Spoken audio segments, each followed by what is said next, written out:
everyone, I'm here to read you Chapter 5, the final chapter of Frog and Toad Are Friends by Arnold LaBelle. This is with permissions from the HarperCollins Children's Books Publishing. They have given us permission to read you Frog and Toad Are Friends by Arnold LaBelle. Thank you very much, HarperCollins Children's Books Publishing. Chapter 5 is called The Letter. Toad was sitting on his front porch. Frog came along and said, "What is the matter, Toad? You are looking sad."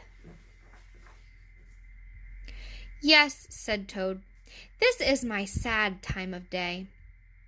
It is the time when I wait for the mail to come. It always makes me very unhappy." "Why is that?" asked Frog. "Because I never get any mail," said Toad. "Not ever?" asked Frog. "No, never," said Toad.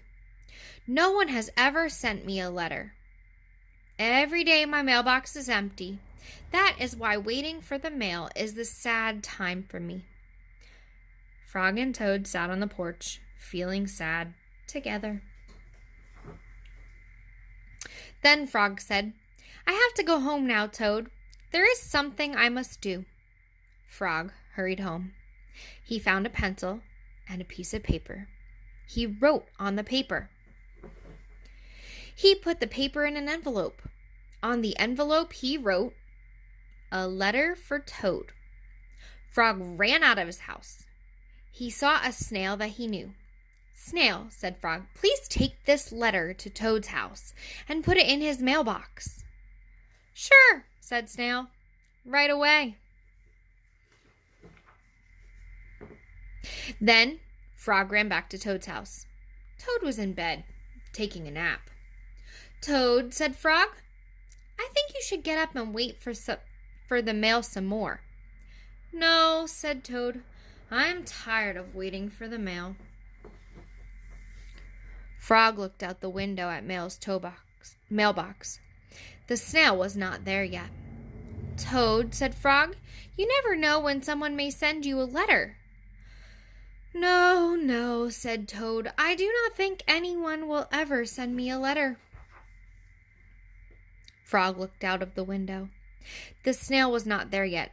"But Toad," said Frog, "someone may send you a letter today." "Don't be silly," said Toad. "No one has ever sent me a letter before, and no one will send me a letter today."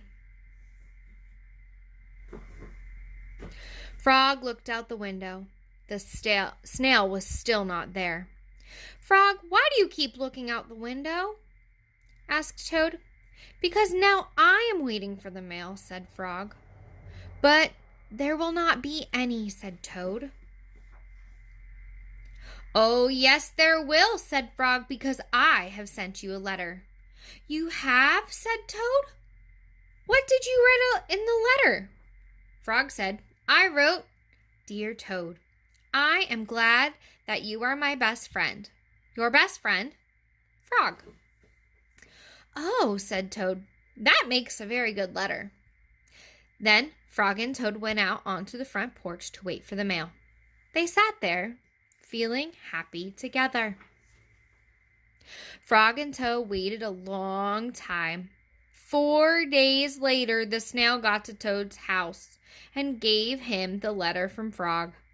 Toad was very pleased to have it. And that's the end of Frog and Toad. Makes me think about how during these times we really have to think about the positives we have and the friends we have. Keep reading.